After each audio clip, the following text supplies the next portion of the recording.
The internet is cracked, the show that asks the question, can we coexist with our creation? Hello, I'm Seth Camello. And I am Caroline Risberg, and we are The Internet is Cracked by Addicts for Addicts. And today we are very lucky to have Professor Ari Lightman, a professor at Carnegie Mellon, and he does a lot of research on AI and the internet. And we are just so glad to have you on the show today. Thank you very, very much. We appreciate it. Happy to be here. Wonderful. Thank you for being here.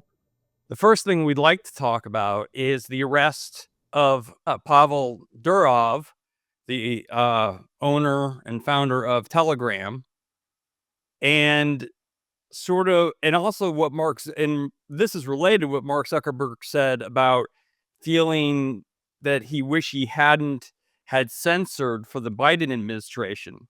So I guess the question is, what is the responsibility of those that run social media companies to censor, not censor? Shouldn't it be free speech? What do you think? How should this work? Wow, talk about starting off with a bang. Yes.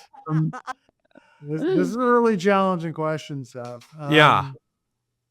So we got to understand a little bit about where Pavel is going to be charged, where he's going to be. That's in France, which is part of the EU, which has different stipulations and different regulations. So you have to take that into consideration associated with the regulatory authority, the agency, the country in terms of where he's being charged with these specific crimes. And once again, it's going to trial. So they have evidence, apparently. We have to find out what it is associated with it. And there was a bunch of illicit activities that were being done on Telegram, right? So how that impacts the platform going forward, I'm not really quite sure. Whether the EU will adopt greater stringent regulations around accounting and compliance, accountability and compliance associated with social platforms. They might. They already have the Digital Services Act coming out, which has a variety of different stipulations and regulations associated with it. If we flip over across the pond, if you will, to the US and look at what's happening with Meta and Mark Zuckerberg, it's a little bit different, right? We don't have comprehensive regulation and legislation. We have state by state regulation. We kind of created this monster, right? Yeah. So if you think about it, and sort of waiving things like Section 230, the Communication Decency Act, and those sorts of things, gave a lot of entitlement to social platforms to go out and operate as is in terms of growing, developing their brand, bringing on users, those sorts of things. And the same stipulations that might adhere to institutions, right? Let's say newspapers, right? And sort of journalism, those sorts of things might not adhere to social platforms, right? Interesting. Okay. Regulated markets like financial services and those sorts of things don't adhere to social platforms, even though they might be operating like one to some extent, right? So these sorts of things we have to take into consideration. Now we're going back and saying, well, wait a minute, we kind of developed this monster in and of itself. Now we're trying to rein it back in. And so to what degree do they have their own autonomy, right? To what degree do they have fiduciary responsibility to the shareholders, which is really around revenue growth, right? Yeah. To what degree do they have sort of responsibility to society as large, right? Which goes in the whole compendium of stuff that gets thrown into that, right? Misinformation, all of that access to information, free speech, censorship, you name it, right? And you got to remember, with 3 billion users, that is no small task. Yeah. How do you actually how could you regulate it? Yeah. I mean, you can't. I mean, just we've talked about, let's say, Facebook. I've heard a lot of young girls get, not necessarily young girls, but they get bullied.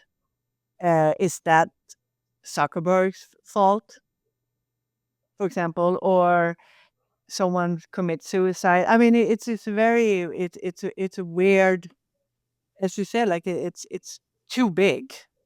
Serving too many masters. I mean, Yeah. at its core, it seems very simple. Like Caroline and I were talking on the phone before you joined us, and we were saying I never would have predicted these problems before. If you had told me, if it was the year 2000 and you said we're going to start something called social networks, I never would have thought about all these problems. I would have thought, No. okay, it's just a place you write stuff, and it's become very, very complicated. Yeah, everything on social platform has issues associated with it. And researchers are trying to understand a little bit about it. There's centers all over the U.S. and a lot of the major sort of academics and institutions that are looking at, can we rewrite the book on social media in terms of how it gets rolled out, how it connects users, what are safeguards and guardrails associated with it, those sorts of things. I haven't done research on this. It's just anecdotal in terms of looking at the space for greater than 15 years. And it seems to me when you get beyond a certain size, it becomes untenable. Yes. It becomes Yeah. unmanageable. And users take over. And it really depends on who's running it. It also depends on the guardrails. But I mean, I just had my students take a look at X and understand Grok, which is their AI agent. And we look at things associated with what is the global vision of the organization, right? And the global vision is organized by the CEO or the CEO, the founder, the owner. In this case, it's Elon Musk, and his central tenet's all about free speech. He Right. allows pornography, right? On There's his pornography on X. It's crazy that there is, but this image generator that they developed for Grok, just people, the culture of X, formerly the culture of Twitter, is designed and shaped around this idea of going and malicious, sort of like screwing with stuff, right? This sort of yeah, I'm gonna take this conversational agent, this and test the boundaries of it, Yes. right? And look at things that are maybe not for societal good, but I'm going to look at things that are going to be sarcastic, that are going to be might be construed as malicious in terms of intent. But I'm going to screw around with this thing, right? And the images that came out of this thing were absolutely horrific. Really? Images then can now be cannon fodder, if you will, for people that want to design misinformation campaigns. Well, isn't it interesting that somebody successfully did a deep fake live interview of Elon Musk, which I thought was interesting, that sort of using his own technology against him, which Yeah, I thought was very interesting. It's Sure. terrifying. But Yeah. the technology is so good these days that, and I'm not an expert in discerning real from fake, right? So I get duped very easily. So I have to be very cautious in what I click on, what I share, those sorts of things. But if you look at some of the experts that tell the difference between an AI generated recording, maybe of a voice, and a real recording of a voice, or an AI generated image and a real image, they know. But now to the point where they're throwing up their, I have a really hard time discerning because it's gotten Yes. so Yeah. good from a granular perspective that you could fool some of the experts that are out there. I think it's terrifying. I actually have not several, but a few friends that who have kids where they have got a phone call and saying, Mom, I'm kidnapped. Please help me. And it sounds like them. And the parents, of course, go crazy. And we have had a lot of discussions about this, that you actually, and then finding the girl, and she's like, what are you talking about? I'm at the mall or whatever. But that now the parents need like code word for the kids. It's like, what is my favorite food? Pizza. Sure. Like something. I mean, it's scary how real it looks, and it can actually take my voice and So I think it's an interesting topic to discuss in terms of there are a lot of bad actors that are out there. yeah, And there's technology that's designed to dupe or deceive people. They will use the technology for malicious intent, right? yeah, yeah, Whether it's spear phishing somebody or some mechanism associated with a malicious attempt to get them to do something that they won't normally do. The problem that we're having in the regulation and as a hmm society perspective is what is the intent, right? So mm, we don't know that. Sometimes when you see some of these AI generated images, it might be sarcastic, right? right, It might be a mechanism of maybe like, my kids were very into fan fiction. So they generated something that looks kind of real, but based on their reality or what they would like to see happen in the future. yeah, Right. yeah, And then what happens is it gets misconstrued. So the problem with the internet, social media, is that this information then can be misinterpreted and Yes. sent out to thousands and thousands of people that it will yeah, then send by off to thousands and thousands of people. And the fidelity of why it was originally, or the context of why it was originally created gets completely lost. So you remember sort of previous elections, Seth, right? But we have internet troll farms and those sorts of things spreading out misinformation left, right, and center, right? And some were actually, we found some that were actually onshore. They're actually based in the US. I don't know what ties they might have had, those sorts of things. Yeah. But their mission was to identify groups of people, right? Because echo chambers form all the time within social networks where they reinforce each other's ideologies and those sorts of things. And they sort of know them, they kind of understand them, and they understand how to activate them, right? By sending hmm in fake information, those sorts of things. Now you take that system out because it's antiquated, it's not needed, and you replace it by a bunch of AI bots and agents, right? Who can scan, assess, understand, and predict. Just like Seth, you go onto Netflix and say, okay, tell me something to watch based on my previous watching yeah, behavior.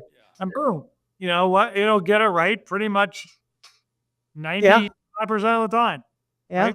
Same thing with yeah, AI agents. They're looking and scanning at this information to have some desired effect, right? wait, Is that yeah, desired effect a mechanism associated with people providing personalized information for them? Is that desired effect around them sharing that information? Yeah. So here's the scary thing, Seth, right? Um, you might be on Twitter, those sorts of things. And you might get a bunch of information in your feed, and some of it's kind of strange, some of it you don't really sort of correlate with, and you might just ignore that whatsoever.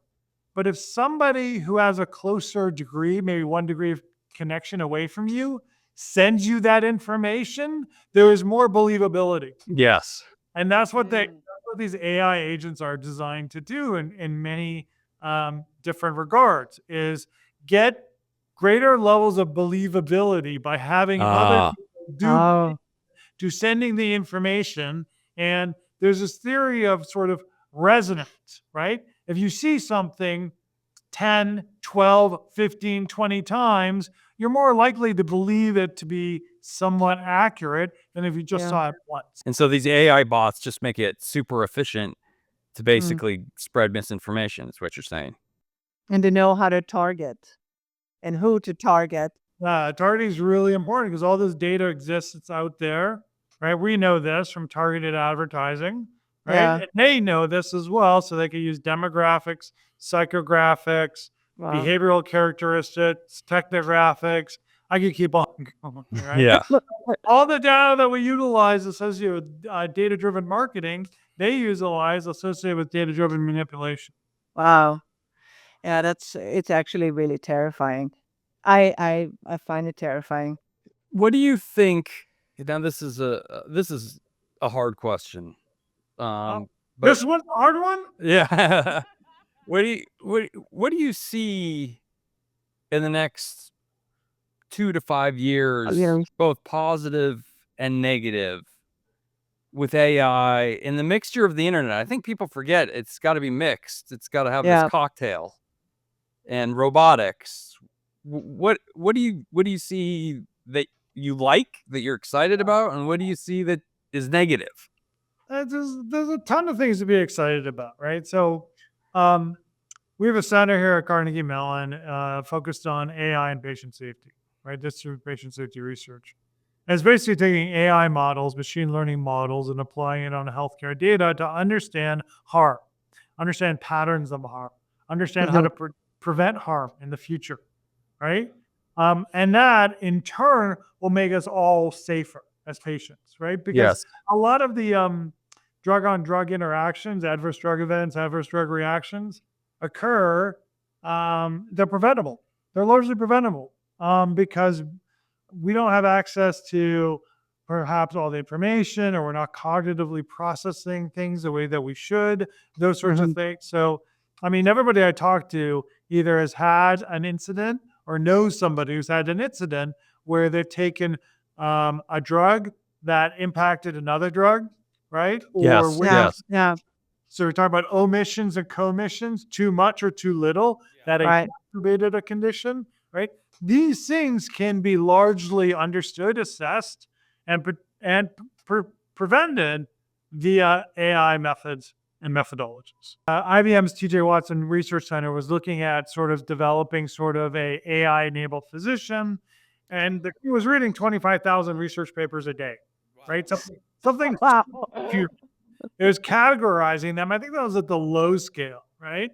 And I was looking at diagnosis associated with thousands and thousands of patients a day. No human can do that. No. And then make interpretations and assessments. So I think we might be going into, and I hope, once again, a golden age of healthcare. I mean, I've heard like one of my friends, he's a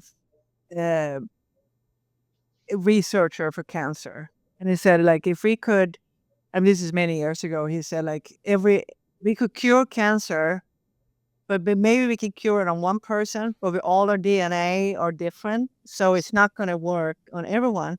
So maybe this with AI, that it can actually individually find my personal cure.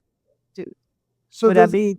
there's a couple of things happening, Caroline, right? So one is we have data interoperability, which is a huge sort of buzzword, but very much needed within the U.S. healthcare system.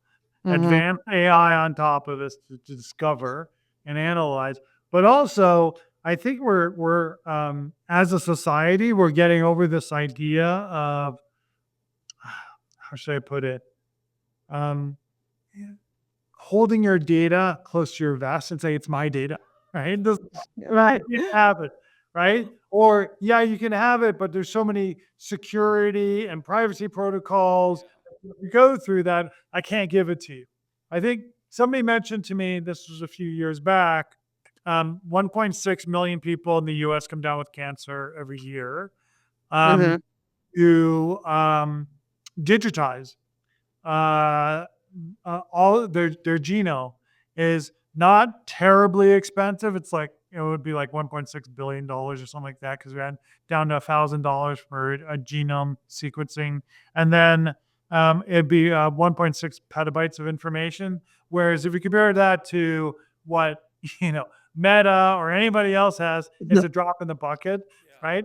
So then why don't we do it?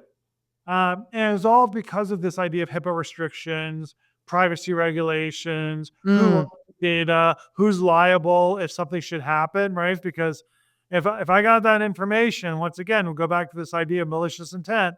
I could do some really bad things with it if I had it, right? Yeah. So if we get over all of that stuff, and once again, it's not like I'm pushing it aside, but if we figure out a way to share information sufficiently, we could do some phenomenal things around innovation within the healthcare space, whether it's drug development or even vaccine production, which we saw during COVID, right? Right. Wow. Right. Yeah. Where there's a will, there's a way, and where there's a need and an imperative and a sense of urgency, we could Yeah. see how quickly we can mobilize to get something out that's saving lives, right? True. True. It start cutting all the red tape, so to speak, and Yeah. suddenly I'm we having just trouble yeah. reading you because I can't quite decide if you like regulation on AI or you don't like regulation on AI. I can't at this point I can't tell. So you're very astute. I'll tell you the same thing I tell all my students. And this is sort of a generalization, so I apologize. Yeah, okay, that's good. Oftentimes, regulations are very good in intent. They're horrible in execution, right? Mm-hmm. Mm-hmm. So we could just go down the path. Look at the new AI legislation, especially within the entertainment space. What is the No Fakes Act, right? If you take Right. Right. and you read through it, it says you're not allowed to replicate or somebody's voice or anything that might be attributed to them as a person, right? Their likeness, have you, except for sarcastic purposes, for it has all of these sort of stipulations or something saying, I can manipulate that and say, you know what, I'm doing it for this purpose, right? Yes. Oh wow. Yeah. All these sort of get out of jail free clauses, right? So Yeah. again, it's kind of like, regulators are basically saying, we've heard all of these musicians screaming about how they're getting ripped off, and people are Yeah. putting up impersonations of them on Spotify and a variety of other things, rather than us shutting those engines down, which might be enabling it, which is, that's ridiculous. Why they couldn't do that? We're going to put up some regulations that we think toe the line, if you will. Mm-hmm. But what they do is they don't do anything. So whenever we have a gray area, right, sort of new technology, and the same thing happened when we started having digital platforms like Uber, right? Yeah. Digital platforms like Airbnb. It's Mhm. time for gray area, right? Is Uber a transportation company? No. They're a technology company that enables transportation, Oh. right? So they're not regulated under DOT stipulations. And they did that by design, right? So it's the same thing. Some of these digital platforms are operating as entities that are out there that are in regulated industries, right? But when they start having some foul occur, some harm that gets perpetrated, right? So this word harm is very subjective. Yes, it Right. is. Yeah. As Caroline mentioned, we have Meta's being there's a microscope on Meta right now associated with the harm that it's perpetrated to teenage kids, a lot of teenage girls across the U.S. Right? There's multiple different lawsuits that are occurring around state-based AGs that are going after Meta. The question is, do all of these lawsuits have merit, or are we just a ridiculously litigious society that wants to put blame on somebody without looking at ourselves as a mechanism of it's really my responsibility to make sure that my kids are safe, right? Yeah. And I don't want to be I don't want to be harsh, but I also want to understand what is the societal implication Uh-huh. associated with us thinking as a society that we could sue everybody anytime we want Mhm. because we feel like we've been harmed in some fashion, Wow. Mm. right? Yeah. And Yeah. there's legitimate claims that are out there. I absolutely believe it. Right. But that might be a small percentage of people saying Meta's a multi-billion-dollar company. Their stock price is at 500. Their market cap is, I don't know if it's close to $1 trillion or not, and they're doing incredibly well. I'm looking for a payday. Yeah. And and I know there's a bunch of lawyers out there that will say, absolutely, I'll take on your case. Let's go Yeah. after it. Right? Yeah, So it's very true. as a society, that harms us in terms of thinking about innovation and things in terms of thinking about sort of engines of growth, because we're always worried that we might get sued. I mean, there are car accidents, but nobody is suggesting we get rid of the car. Well, this just to get rid of the driver. Yeah, that's true. That's true. I mean, Yeah, yeah. it's a perfect segue in terms of I think I can't point to any of the research, but I know it exists that's out there. As a society, we would be much, much better off if a bunch of robots drove our cars around, right? Than if people did. I was telling my students this yesterday. You know, my folks live in outside Boca Raton, Florida. Mhm. If you want anxiety and stress, go to a parking lot in Boca Raton around when the early bird specials start around 4:30 or 5, right? There are people behind big automobiles that should not be behind big automobiles, right? I would much rather a robot drove them around because you're like afraid for your life because Yeah. there's all you see is like hands on a steering wheel. There's like these are like thin, sort of Hollywood hands driving this thing, right? Um, so, but the problem is, you know, sometimes software systems get poorly implemented, right? Yeah. Sometimes things go awry. Sometimes vehicles harm pedestrians. Autonomous vehicles harm. Sometimes autonomous vehicles kill pedestrians. When Yeah. that Yeah. happens, we're like, "Holy crap! Let's take 2 steps back and let's wait and understand the technology more and figure it out." Those sorts of things, and who's liable, all that sort of stuff. But at the same point in time, you know, how many vehicular accidents and homicides do we have every year? Well, I was gonna That's say a good that point. Yeah. I have heard, and I can't quote the source, so I don't want to say too strongly, but that overall autonomous vehicles are safer, but we just pay attention to the negative outcomes Absolutely. Yeah. more. And Yep. in reality, they are safer. And then and also I've heard that gasoline cars catch on fire a lot more than electric cars, but we just pay, you know, when there's a failure, we pay attention to that. So it's Sure. perception rather than good data. Right, Yeah. absolutely. And the Yeah. media is good at spinning different things from a public interest perspective, um, associated with one way or another. Have you ever been behind the wheel of an autonomous vehicle? No, I have not. No.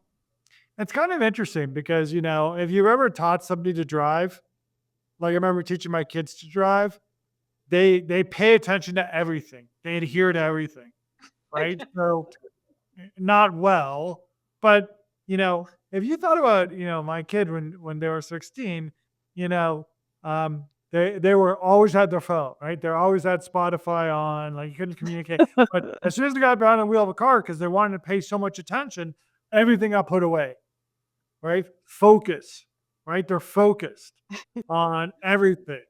They did turns perfectly. You know, like whip around. I won't have my hands attended to. Like, you know, I've been driving for a while, right? I'll just some of the best practices I will just sort of put aside, if you will, because I think I'm a really good driver. We have a sense of false confidence, if you will. Yeah, and that's funny actually because I heard because in San Francisco they're using a lot of those uh, cars. Well, taxis or the autonomous taxi. Yeah, but the Uber, the The Uber, Waymo, I think they the are. Waymo. Right. Sorry, Waymo. And the people live there. This is what I heard at least. The people live there are so irritated because the car drives so perfectly. So when they are behind one of them, they're like they really stop. They're not waiting till everybody have Right. passed. They gotta turn. They're slow. You know, like they're not driving like me. I would be like, oh, la la la. you're driving So by differently. accurate, So, yeah, so by correctly following traffic laws, they're yes, frustrating people's, yes, other drivers. But because can they're you driving imagine? exactly the speed limit, blah, blah, blah. But can you imagine sort of the change associated with traffic patterns on the 1 or the 405 or the 5? I mean, Yeah. how many times, that trip between San Francisco and, Palo Alto, and it's horrible. It's It's insane. horrendous, right? I was in LA. I was going to LAX at 2 in the morning in bumper to bumper traffic. I'm like, Yeah. where are you people going? I don't know. That is so true. And if you look at the 405 at the what do you call it? What do you call it? The 5 o'clock. What is it? Like when Rush it's hour, all the rush hour. traffic. Rush hours. I couldn't find the word. Sorry. I mean, the only thing you see is either red lights on that way or Uh, back. I mean, it's not even moving, I and mean, that's horrible. it's terrible. So you think about autonomous vehicles in terms of reducing vehicular homicides, vehicular incidents, reduction in traffic, reduction in sort of pollution and smog and those sorts of things. And you take everything into consideration, it makes complete sense. But then something And you can be happens. doing work during that time as well. Absolutely. Absolutely. Um, Yeah. Productivity, a variety of different things. Um, yeah, exactly. So I think we focus too much on the negative outcomes and the negative aspects and the potential threats and the potential harms, and don't sort of counterbalance that associated with the societal good. Okay. around. Yeah. So is that a general statement you might make to AI in general? Absolutely. Absolutely. I mean, um, so I rented a prop to my class yesterday. So I got this at Costco. Yes. I like, all right. So this is the Oral-B Genius AI toothbrush. And I'm like, I gotta buy this, right? It was at a price. Yeah. It's at Costco. It's at a price point that I can afford it. Threw it in my cart. I said, okay, since we're cramming AI into everything these days, Yeah. what does that mean if you're a product manager in terms of managing this product, right? Now you have a toothbrush, but the toothbrush now has AI embedded in it, which means there's a digital ecosystem associated with it, right? It's collecting information, some private information, it's sharing information, it's analyzing information, then presenting it to you, right? So, but the interesting thing is, if you look at some of the latest Oral-B Genius, they've de-emphasized AI completely. Right? Okay. I think this was an older model where it's like, oh my God, this has AI in it. I got to get it, right? Right. It's going to create value for me. And then, as you mentioned, people are worried about AI. So now they de-emphasized it. Yeah. And now it's just a smart or intelligent toothbrush. Yes. Oh, Right? yeah. That's a good Because point. people do have a fear of AI. Yeah. And I mean, respectfully You so, know, I when the think. toothbrushes take over society, it's going to just brush I'm us to really death. curious. We'll Now brush I'm twice a day. I'll have to go to the dentist. It'll start talking to our floss and basically say, what's up with this guy? He's not doing things properly. Yes. it's he's not flossing every day. He's not doing this. I mean, I'm really curious about this toothbrush. If I would start using it, if I would never have problems anymore. So that's a really good research question, Caroline. We need to do longitudinal studies to understand if somebody who has a smart AI-enabled toothbrush, whether or not, and you'd have to sort of normalize and really create the research study appropriately, right? Because my wife my wife grew up with like non-fluorinated water, so her teeth are, she's always at the dentist where Yeah. the water that I had was like fully Yeah. fluoride and everything in it, right? So I go to the dentist just for a cleaning, right? So you'd have to normalize it associated with the research population and then give a couple people smart enabled toothbrush and regular people, Caroline, maybe you'd have one of these AI assisted toothbrushes. Seth would have, the $2 toothbrush. Yeah, exactly. Plus, That is actually you did identify me correctly. I have. work mirror and see if there's any change or improvement Yes, associated yes. your So- brushing habits and your teeth, right? So you are not you're excited for what AI brings, even I'm cautiously optimistic, cautiously optimistic. Okay. but I also want us to understand that. I mean, it's not a panacea. It's not in. How should I put this? AI has been around for a long period of time. Yeah. Right? It's not something that was just created a few years ago, right? Generative AI, when Yeah. OpenAI made the announcement, it was actually so the two gentlemen that the building right next to me are named after, Newell and Simon, Herb Mm. Simon and Al Newell. Basically, when they got together in Dartmouth at a conference in the 50s, that's where they coined the term artificial Okay. intelligence. Oh, okay. So it's Um, been good Been around for 70 a long years. time. That was known as machine learning and other things associated with it from a production perspective. But what I worry about is when you take AI and you put it on top of a fundamentally fractured or broken system, it just exacerbates those issues. Okay. Right? So, Yeah. give you an example. There was an AI agent that was developed for a police force. Right? Mhm. The way that they utilized it was they trained it on data that was readily accessible to them, right?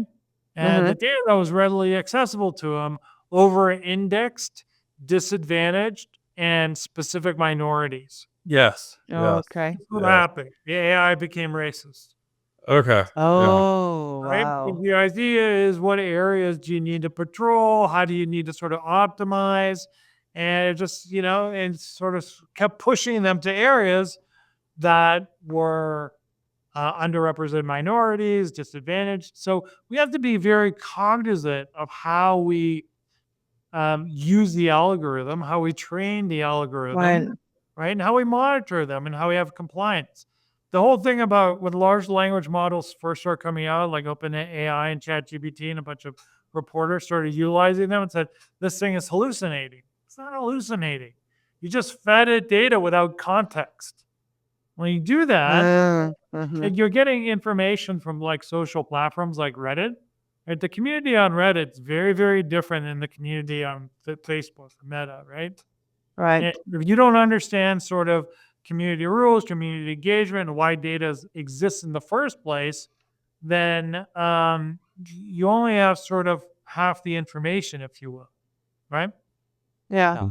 So it's no it's understandable why people thought it was hallucinating, why people thought it was anthropomorphic. It's just making the best statistical analysis it could, given the information that it had access to, right? Well, I Right. guess that is the fundamental question, though. Are we just incredibly complicated machines, and consciousness Yeah. arises from that? So when we have enough supercomputers or put together with enough speed, will consciousness be achieved?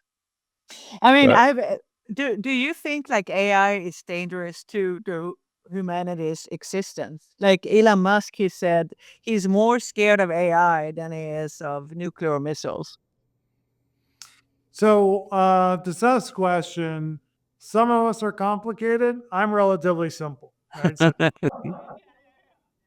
I tell my students, listen, I'm a Canadian engineer, so I have two emotional signals, happy and sad. It has to do with whether there's beer and hockey on, right? Beer, hockey on the TV. So, but I'm being flippant, if you will. Yes, we are very, very complicated. Consciousness is very hard to understand, assess. There's millions of different variables that interact to achieve what we're Yeah. looking at associated with memories and who we are as individuals. So it depends on your view of society, Caroline, Yeah. around AI and the existential threat. Um, maybe I'm an optimist, maybe I'm naive in terms of my approach. I think that humans are when humans get put up against a wall, they can innovate their way out of it, as long as regulations sort of allow them to do that, right? So, yes, we have global warming, right, and climate Yeah. change. Yeah.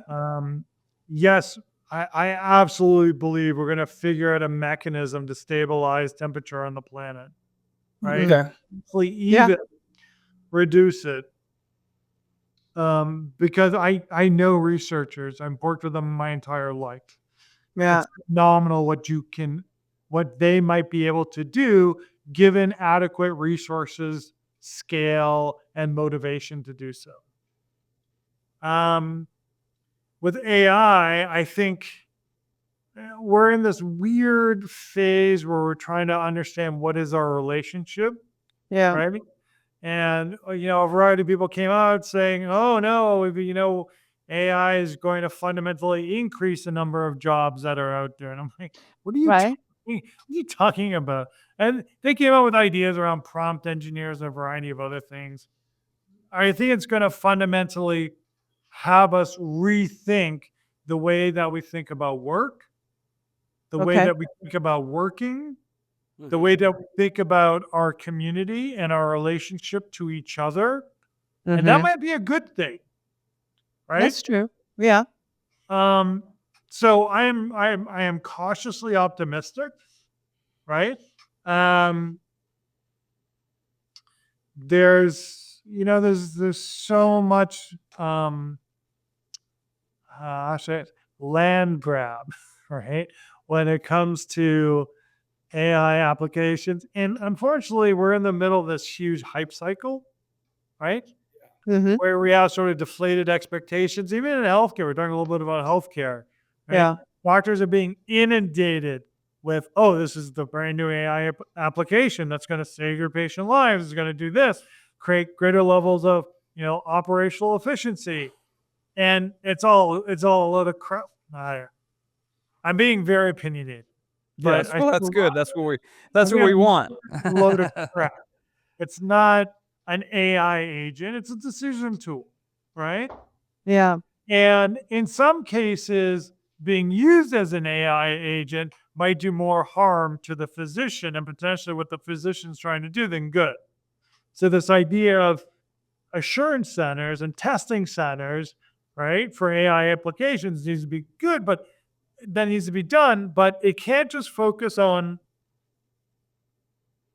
testing the variables, testing the algorithms in terms of execution, right? It has to be tested associated with output, Mm. right? So Mhm. if you have AI algorithm in healthcare, patient outcomes, patient safety comes first, right? Right. Yeah. If you have an AI for enterprises, right, then Mhm.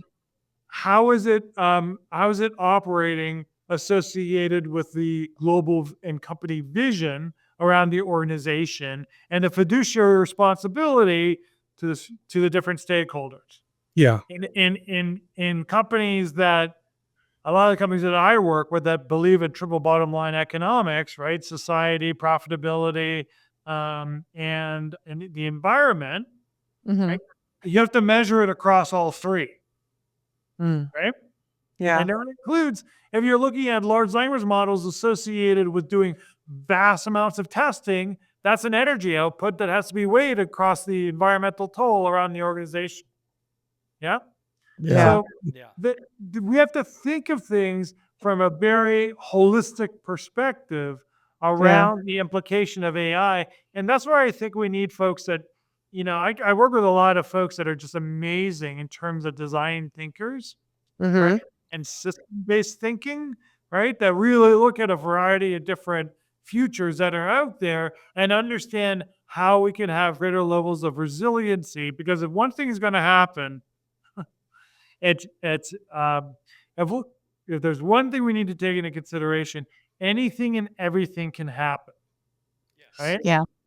One thought I have, and you can, it's a thought that's a question, which is that there's no way to put a moratorium worldwide on AI development.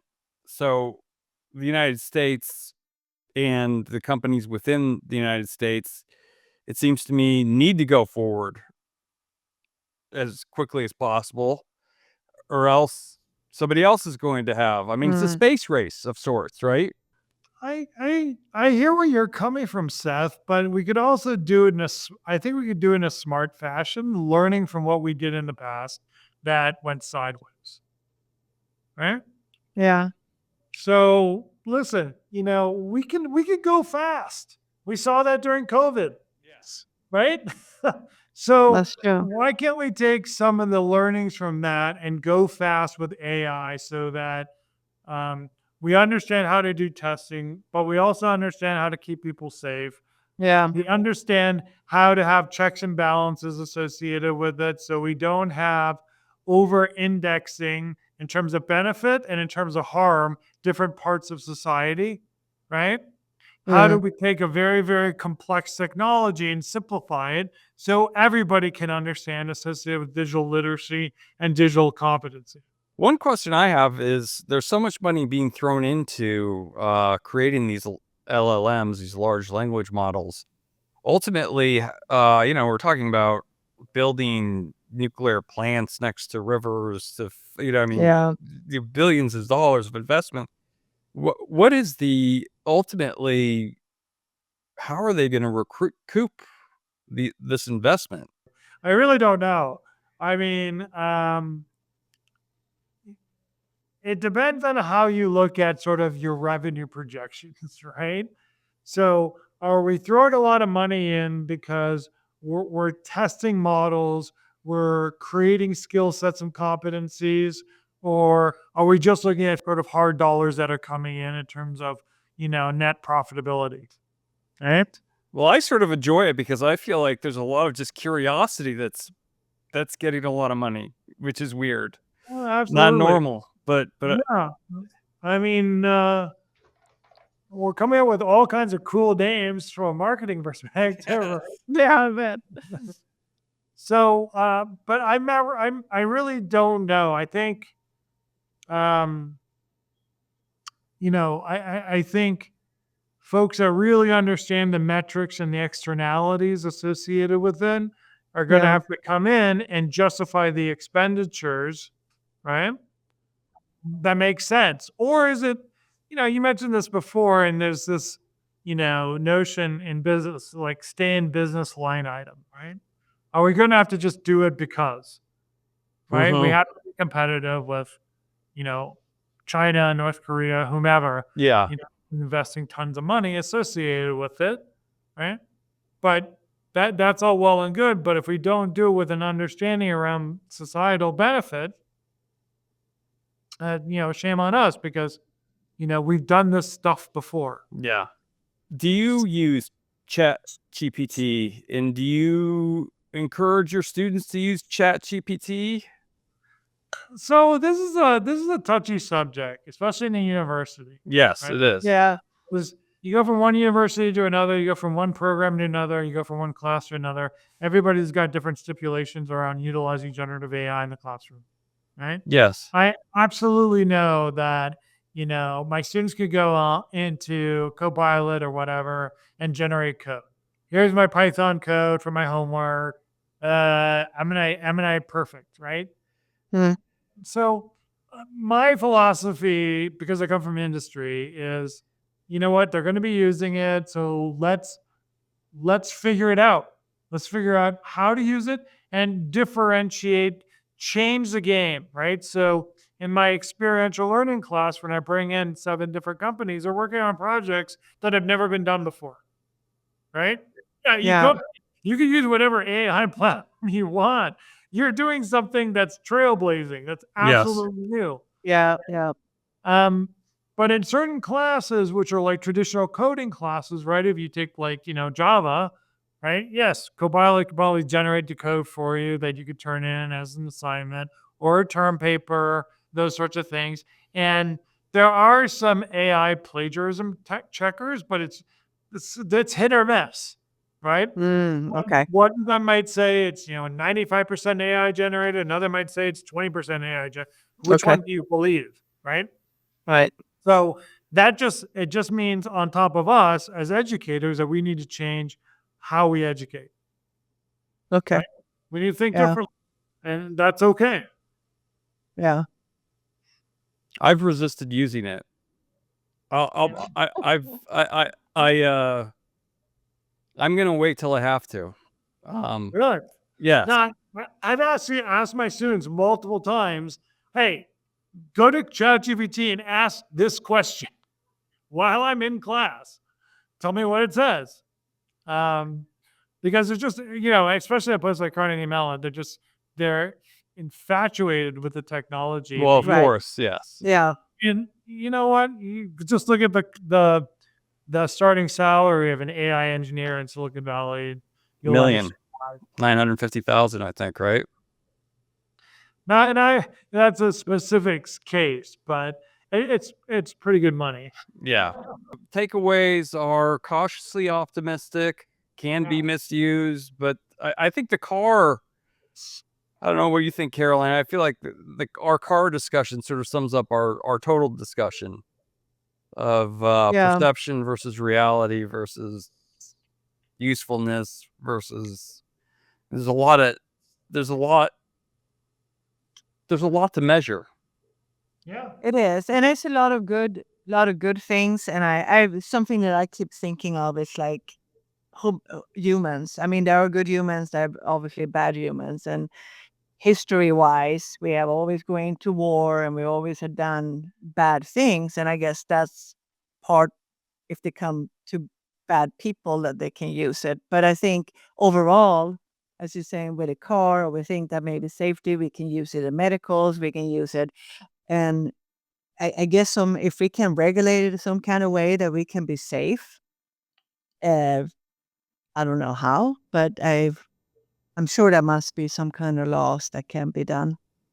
Well, I think it also comes down to the human aspect, Caroline. So you Yeah. mentioned how many wars have been started based on misinformation? A lot. A lot. All of them, right? Yeah. I'm not really quite sure. I'm not a historian, but I know many of them have been started because one side or another received inappropriate information that they didn't True. vet, that they didn't check, those sorts of things, right? So Yeah. we know this is human nature. So I think Yeah.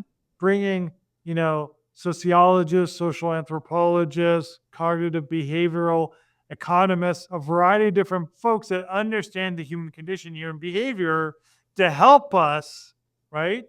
Yeah. Figure Yeah. out how we respond to things. Yeah. Maybe we all need a collective therapy session. I like that. And Maybe AI. no, AI maybe we therapy need, section.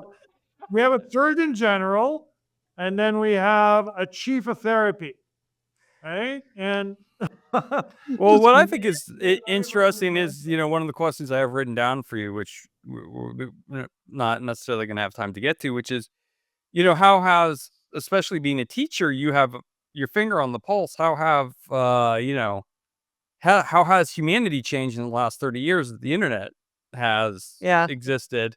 And then we're changing even more with AI. It's going to be incredible, the change to society, or maybe it's not. That's the question. I'm I have a hard time with this one stuff because Yeah. my first startup was 99 in San Francisco. And I've seen a variety of other startups. I've seen various different technology waves. So, I remember when the internet got officially sort of publicly launched back in 94, 95 with Netscape. Mm-hmm. That was in San Francisco in the late 90s, Web 1.0. I was investing and working in companies in Web 2.0. Now we're in Web 3.0, which was sort of the decentralized web. Looking at AI generated communication, which is whatever phase it might be now, Web 3.4 or 5, who knows? But it's interesting you mentioned this because looking at organizational behavior, right? So when we had the internet, Web 1.0 in the late 90s, there was a concept called an intranet, right? Which is an internal communication portal for your organization. And now we would be more informed workers, we'd be smarter, right? Those sorts of things. And the same thing happened with social media. So they said, oh, let's take an enterprise grade social platform and put it inside an organization, and we'd be more connected. We'd be more happy, right? We'd work more effectively as teams. Mhm.